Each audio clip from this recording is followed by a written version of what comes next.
I've been a vegetarian almost all my life and vegan for the past 6 years, and I'm increasingly committed to the idea that how we treat animals is powerfully connected to our relationship with the world itself, with the earth itself.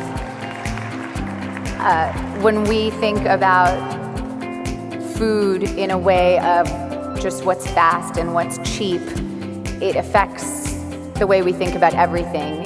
It isn't just disposable. Our relationships need to matter. The fact that animal agriculture is the second leading cause of climate change, that 75% of antibiotic resistance, the fact that 90% of rainforest deforestation is attributable to animal agriculture, 50% of ocean acidification comes from animal agriculture. In our country, it's the main cause of water pollution.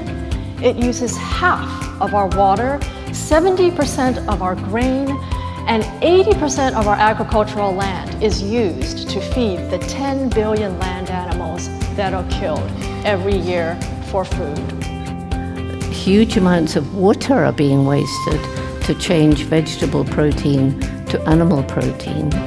I've been in many parts of the world where the grazing of cattle, moving deeper and deeper and deeper into the forest, change it to woodland and eventually into some kind of inhospitable habitat which won't support life. If we evolve our diets as individuals, we will get healthier. As a species, we will heal this planet and the future will get better for all of us. So I want the public to wake up to the power that they have available to them in a plant-based diet.